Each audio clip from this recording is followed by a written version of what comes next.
দায়িত্বশীল। পুরুষ কখনো নারীর ক্ষতি করে না, সুপুরুষ নারীর ক্ষতি করে না, ঠিক কিনা? গোটা পুরুষ সমাজ নারী সমাজের সুরক্ষা দিবে। যেগুলো নারীকে একান্তে পেলে রেপ করে, একটা রেপের ঘটনা ঘটছে না, যে এই বেয়াদবটা এই কাজ করেছে, এটা কি পুরুষ না কুপুরুষ? এটা কি সুপুরুষ না কুপুরুষ?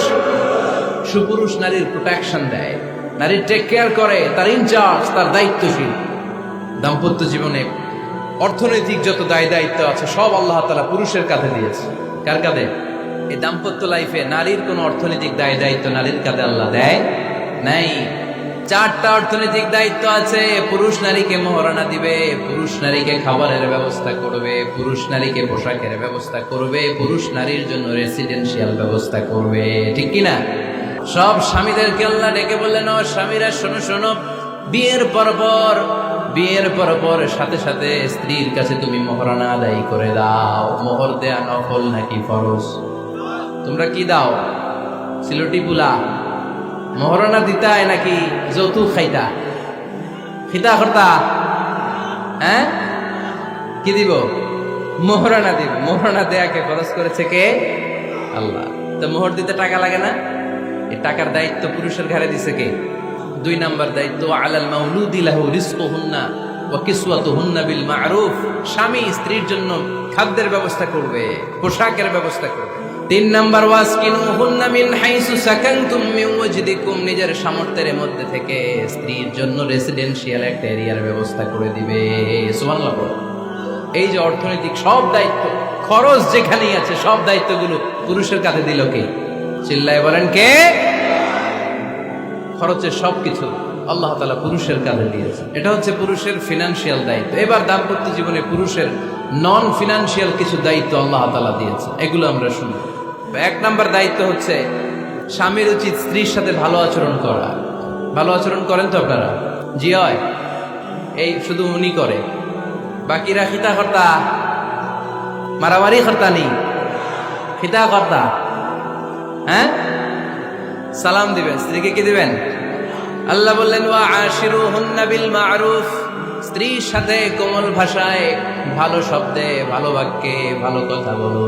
স্ত্রীর সাথে খারাপ আচরণ করো না। স্ত্রীকে দেখলে তুমি মুচকি হাসি দাও।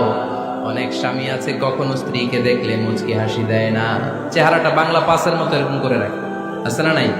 দৌলতপুরের লোকের অবশ্য অনেক ভালো, এই যে সবার মুখে হাসি, মুচকি হাসি। হাসেন তো, মুচকি হাসি দেন তো একটা।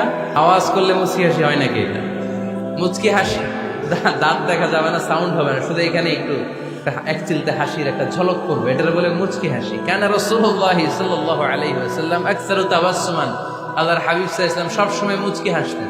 অনেকে আছে চেহারা গোমরা করে রাখে, জীবনেও হাসে না, এরকম আছে না নাই? আছে। হাসবেন, হাসবেন। মুচকি হাসতে পয়সা লাগে না, পয়সা লাগে, এজন্য হাসবেন। আল্লাহর হাবিব সাল্লাল্লাহু আলাইহি ওয়াসাল্লাম বলেছেন, ফাস্তাউসু বিন-নিসাই খায়রা। নারীর সাথে ভালো আচরণ করো।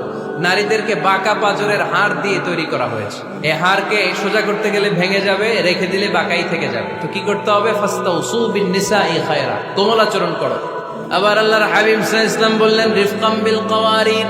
নারীদেরকে কাচের তৈজসপত্র, বাসনের সাথে, গ্লাসের সাথে আল্লাহর হাবিব সাল্লাল্লাহু আলাইহি ওয়াসাল্লাম তুলনা করলেন। কাচের তৈজসপত্র, কাচের গ্লাস, কাচের প্লেট যেমনি আস্তে তুলতে হয়, আস্তে রাখতে হয়, নারীদের সাথে এরকম কোমল আচরণ করার আদেশ দিয়েছে কে? কাচের গ্লাস, তৈজসপত্র, জগ কিভাবে রাখেন আপনারা? খুব জোরে এরকম ধপাস করে নাকি? উঠানোর সময় ধপাস করে উঠান? খুব স্মুথলি এটা ধরতে হয়, স্মুথলি এটা রাখতে হয়। তেমনি নারীদের সাথেও স্মুথলি আচরণ করবেন।